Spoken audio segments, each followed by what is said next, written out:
It is 3 a.m. in New York, 10 in Kiev, and 4 on a Tuesday afternoon here in Seoul. I'm Geun Hye. This is ARIRANG Korea's only global network. Now we begin with North Korea and its bizarre offer to help Seoul investigate the suspected North Korean drones that recently crashed into South Korean territory. Pyongyang denies having anything to do with the 3 unmanned aerial aircraft, but South Korea says it would be absurd to give the prime and only real suspect a role within the investigation. ARIRANG's Unification Ministry correspondent Hwang Sung-hee starts us off. South Korea has rejected North Korea's demands to conduct a joint investigation into the drones that crashed on South Korean soil late last month. An official at South Korea's presidential office said Tuesday that there could never be a case where the prime suspect was allowed to investigate evidence into his own crime. He added the South is conducting a thorough and scientific investigation to collect more evidence to prove North Korea sent the drones. South Korea's defense ministry called North Korea's offer a low-grade tactic of psychological warfare. Seoul says it was spied on by the 3 drones, one of which flew over the presidential office. North Korea denied responsibility Monday, accusing the South of fabricating the latest case. The North's powerful National Defense Commission then proposed to jointly investigate all cases that Seoul blames Pyongyang for, including the Cheonan incident, the 2010 torpedo attack on a South Korean warship that killed 46 South Korean sailors. South Korea has held the North responsible following an international probe, but the North denies its involvement. The commission asked South Korea's top presidential security advisor, Kim Jonguns, to lead the South Korean team in the joint investigation. South Korea's defense ministry released an interim report on its investigation last Friday, presenting additional evidence like engine capacities, fuel tank sizes, flight hours, and designs that further point to Pyongyang as the perpetrator. The first suspected North Korean drone was discovered on March 24th in Paju, north of Seoul and close to the inter-Korean border. The second a week later near a maritime border between the 2 Koreas, and the third on Sunday about 300 kilometers east of Seoul. Hwang Sung-hee, ARIRANG News. Now, rival party lawmakers here in Korea have passed a defense cost-sharing pact with the U.S. over the cost of maintaining 28,500 U.S. troops stationed in South Korea. During the Parliamentary Foreign Affairs Committee meeting Tuesday, lawmakers agreed that South Korea will pay some $880 million annually from this year through 2018, a 5.8% increase from last year. The pact's approval had been delayed, which sparked concerns that South Korean employees of U.S. Forces Korea would be forced to take unpaid leave and that affiliate firms would have to suspend operations. It is now official. U.S. President Barack Obama will visit Korea on April 25th and 26th. The presidential office in Seoul says Presidents Park and Obama are expected to discuss ways to develop their strategic alliance as well as how to cooperate more closely on North Korea's nuclear issue. South Korean media is also reporting that the U.S. president will likely arrive in Seoul along with a set of Korea's 9 lost royal seals from late 19th century. Now, the artifacts considered national treasures are thought to have been looted by U.S. troops during the Korean War. Obama's upcoming Asia tour, which also includes stops in Japan, the Philippines, and Malaysia, has garnered a lot of attention as it comes amid strained ties between Seoul and Tokyo over historical differences. Moving on to the ongoing diplomatic efforts to resume the stalled 6-party talks aimed at ending North Korea's nuclear weapons program. China's top nuclear envoy is now in New York to meet with the U.S. point man on North Korea, following his meetings last week with Seoul and Pyongyang's top nuclear officials. ARIRANG News UDN has more. The top nuclear envoys of China and the United States met for over 3 hours on Monday for the first of their 3 scheduled meetings. While the two did not answer any questions following the meeting, diplomatic sources in New York say the two discussed ways to stop Pyongyang from carrying out additional nuclear tests. Ever since North Korea threatened last month to carry out a new form of nuclear test, tensions have been running high in Northeast Asia. Chinese nuclear envoy Wu Wei and his U.S. counterpart Glenn Davies are to meet again in New York on Tuesday and again in Washington on Thursday, during which Wu is expected to debrief Davies about his visit to the North Korean capital last month. Based on Pyongyang's stance, they are to discuss ways to resume the six-party talks on denuclearizing North Korea. The six-way talks, which involve the two Koreas, the United States, China, Japan, and Russia, have been stalled since 2008. The bilateral meeting between China and the U.S. is the latest in a flurry of diplomatic activities in recent days. Prior to his visit to New York, Wu met with his South Korean counterpart to discuss similar issues. There, diplomatic sources in Beijing say he requested South Korea refrain from holding joint military drills with the United States, saying the drills are a stumbling block towards resuming the six-party talks. South Korean envoy Hwang Sung-hee reportedly said that such a move would not be considered, as the exercises are purely defensive in nature. 유리안, ARIRANG News. North Korea is celebrating one of its biggest holidays on this Tuesday, marking the birth of its founding father, Kim Il-sung, 102 years ago. His grandson and current leader, Kim Jonguns, along with senior officials, have paid their respects. But will the leadership launch a provocation this week as they have in years past? Our Kim Min-ji reports. North Korea on Tuesday celebrated the 102nd birth anniversary of founding father Kim Il-sung. Also known as the Day of the Sun, the late leader's birthday is one of the most important holidays in the communist state. Like in previous years, the country held various festivals and issued postage stamps in celebration. The military also paid respects to the former leader and swore loyalty to current leader Kim Jonguns. 최고사령관 김정은 동지의 손능력 명령들을 충직하게 받들리라. The young Kim paid his respects at the Kumsusan Palace of the Sun, where the bodies of Kim Il-sung and late leader Kim Jong-il lie in state. He was accompanied by senior officials, including Geun Hye, the top political officer in the North Korean People's Army, and Chang Jong-nam, the Minister of the People's Armed Forces. The North usually uses the occasion to launch missiles or other provocations to demonstrate its strength for the purposes of regime consolidation. But analysts don't expect a repeat this year, as a provocative act could divert attention from the Day of the Sun and could tarnish the nation's dignity should it fail. It doesn't seem like the North is planning anything special. The degrees of the festivities are also believed to be similar to previous years. However, South Korea and the international community are watching closely for any signs of a provocation. Many experts think one will come ahead of U.S. President Barack Obama's visit to Seoul and Tokyo at the end of this month. Kim Min-ji, ARIRANG News. President Park Geun-hye has apologized to the nation for the state intelligence agency's fabrication of evidence in a North Korean spy scandal. At a cabinet meeting Tuesday, the president also expressed regret that the National Intelligence Service had loopholes in its management system that allowed this to happen. Calling on the spy agency to turn over a new leaf, President Park then said, if the NIS loses the public's trust once again, she will make sure those responsible pay the price. Now, on Monday, prosecutors charged 2 additional intelligence agents for fabricating the border crossing documents of a former Seoul City employee accused of spying for North Korea. NIS Chief Nam Jae-jun also apologized earlier this Tuesday morning, promising all-out reforms to root out corrupt practices within the agency. Now, moving on to the crisis in Ukraine. Efforts seem to be focused on finding a diplomatic solution to the fast-moving crisis in Ukraine, but that hasn't stopped tensions from ramping up.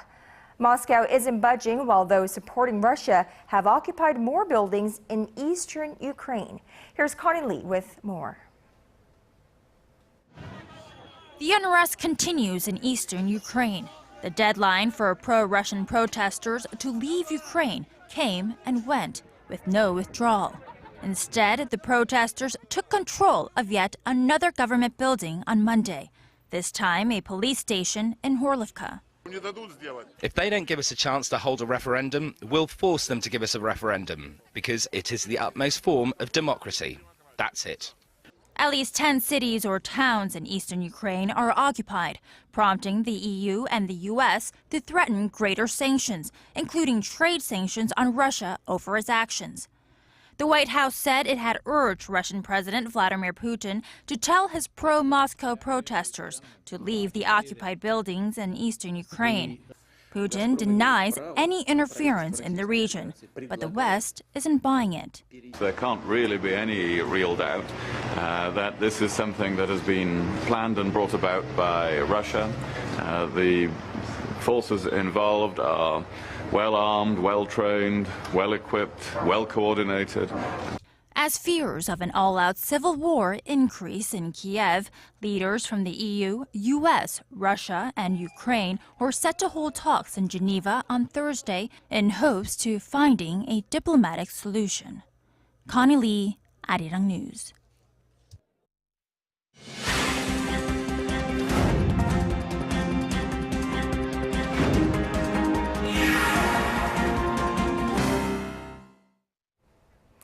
The Korean government is looking to strengthen budgeting rules for next year to maintain fiscal soundness and prevent political parties from passing costly bills. At a cabinet meeting Tuesday, the government proposed guidelines for implementing a so-called pay-as-you-go system, a practice of financing new spending commitments with currently available funds rather than incurring debt. Now, this means that when parties introduce new bills that require increased spending, there will have to be cuts to other existing bills to provide funding. The government also plans to merge and cut around 600 government projects over the next 3 years that overlap with other projects. The nation's overall labor market conditions have been improving steadily, but the pace of job creation for the nation's young people remains sluggish. To pump some life into the job market, the government wants to strengthen the nation's vocational training scheme. ARIRANG's Hwang Sung-hee has the details. Promoting high-quality job training for young people. That's the core of measures laid out by the Korean government on Tuesday to tackle the nation's slumping youth employment rate.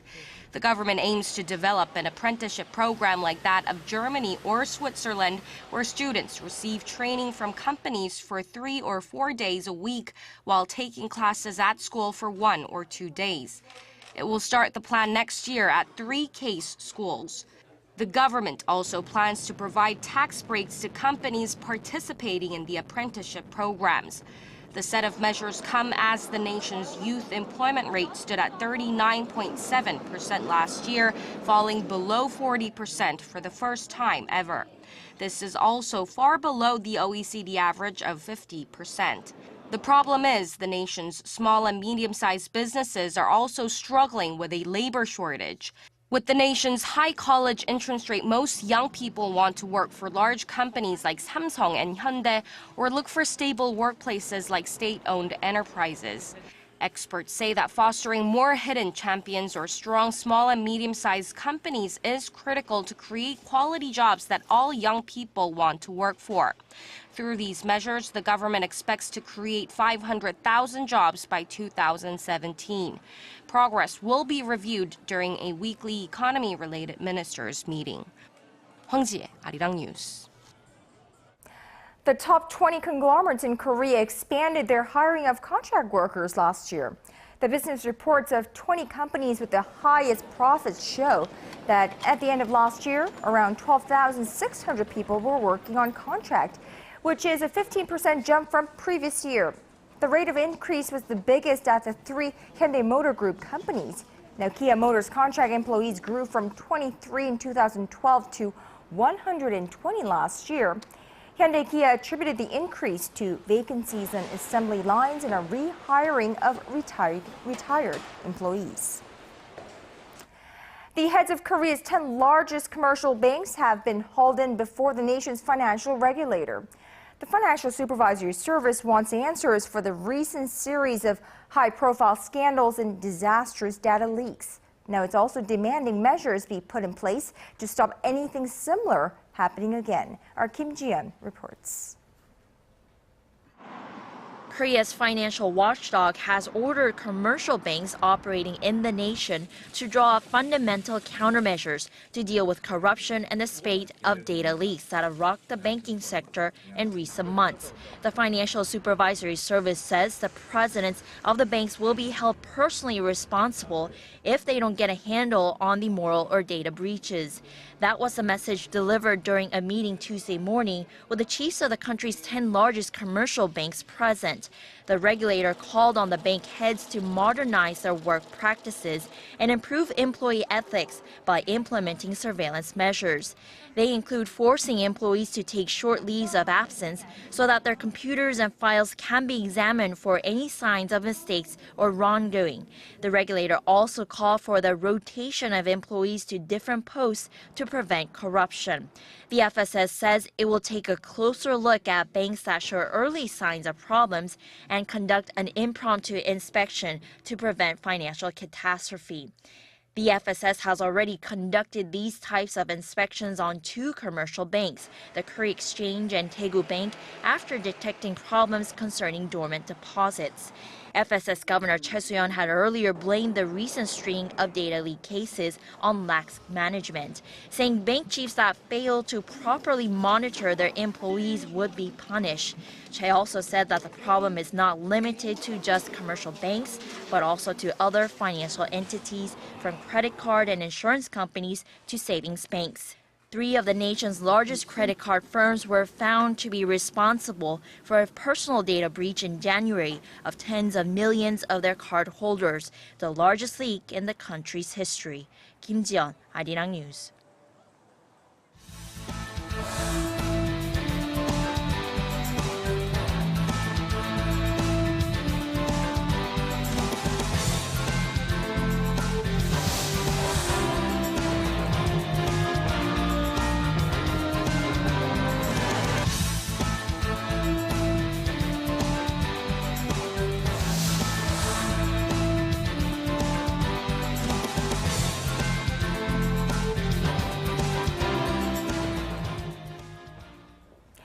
Conglomerate chiefs and their family members received huge dividends last year from their unlisted affiliates.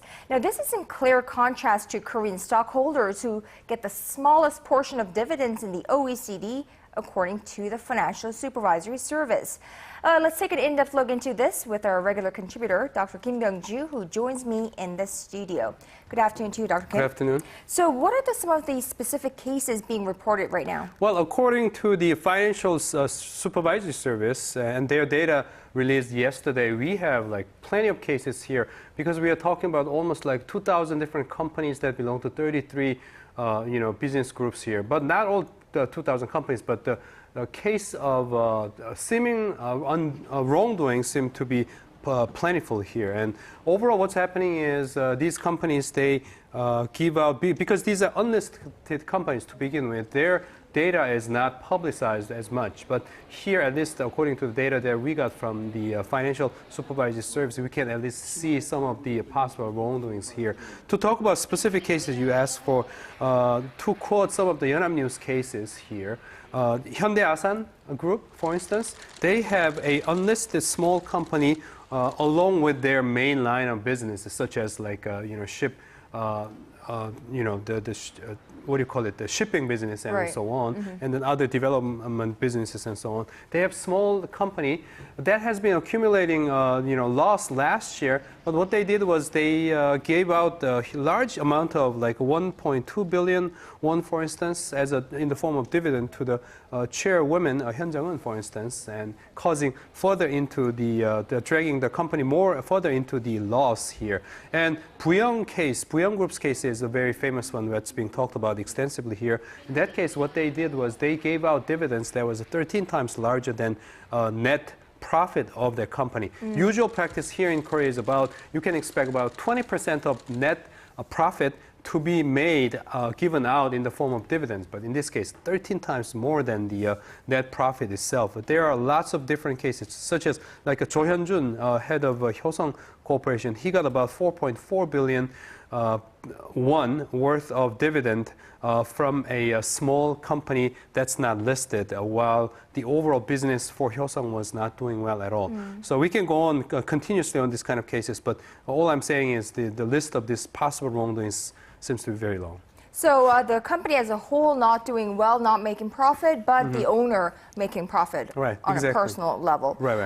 We can see a problem in abusing the finances of these relatively small unlisted firms, but the actual problem, in fact, goes beyond that, doesn't it? Indeed, it goes beyond the boundary of that company itself, the unlisted company itself, because what happens is this main line of businesses of chaebol groups, they can actually make a transfer of this cash payments and so on to these little companies. So what we are speculating here is the wealth transfer from the main line of business. So for example, let's say Samsung Electronics. I'm not saying Samsung Electronics is necessarily involved in this case, but let's say Samsung Electronics that's making huge profits for the entire Samsung group, they can actually make this transfer of wealth to these small unlisted companies from which chaebol families can actually get this kind of outrageous amount of dividends from. So in that case, even if all these wrongdoings, possible ethically wrongdoings are taking place, there's nothing people can do about it, because these are not publicly traded companies and under the complete control of the chaebol families. So basically, what we're seeing is that we can see that the shareholders of these major listed firms are losing out in the process. Exactly. I mean, if this wealth transfer is not made from this profitable business to these small companies, this wealth that will be still parked in this main business, when this business is publicly traded companies, the stockholders will get those in the form of dividends, but they are being transferred to these little companies and they're then given out in the form of dividends no one can control. So indeed, this is like win-lose game where public shareholders of this main line of business are making losses for the sake of making profits or giving wealth to the chaebol families. And of course, in the same process, independent SMEs also lose out, which is, of course, a familiar story by now. Right, exactly, because these chaebol companies are giving out this kind of payments, cash payments to their unlisted companies for the businesses that can be actually taken up by other SMEs which are not related to chaebol companies. So this is happening to take away opportunity for SMEs that government has been long talking about promoting and all that. As long as this main line of businesses are giving out these business opportunities to their affiliated companies, other independent SMEs, they cannot find the opportunity for their growth. So this is a huge headache and big challenge for the nation. Right. Of course, the PAC administration has been very keen on giving a boost to these SMEs and small ventures and whatnot. Right. So what can be done about this issue fundamentally to move forward? Well, I think the challenge is huge here because this is a private business we are talking about as a whole. So maybe possibly new law could be introduced to increase further disclosure of this kind of information, for one, perhaps. And with that, perhaps public scrutiny could be further promoted, and then maybe lawmakers and the public opinion could come in to further discourage this kind of transfers. But at this point, we don't have any of such system in place because so far, unfortunately, the discussion of the economic democracy has been taking place with focus on other issues rather than this particular issue here. So one hope in reporting this case here is that perhaps we can further generate interest through ARIRANG TV report, but other reports in other elsewhere around Korean media. Maybe we can generate greater interest in this area, and perhaps maybe we can expect further legal actions or legislative actions that can take place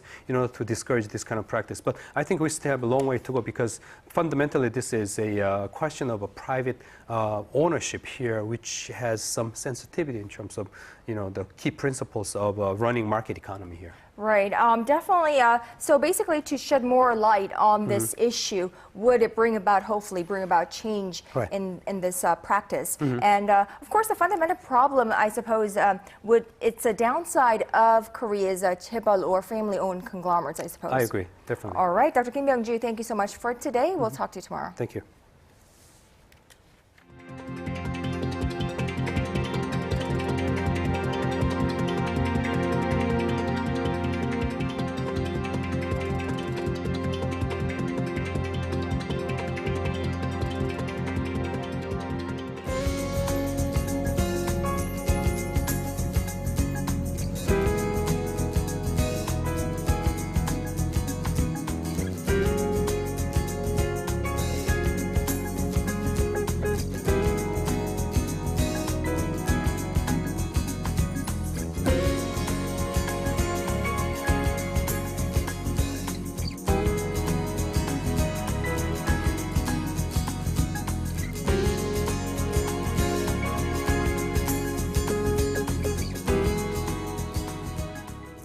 And that is all for me at this hour. Thank you for watching. Do join me again at 6 p.m. Korea time on Early Edition at 6.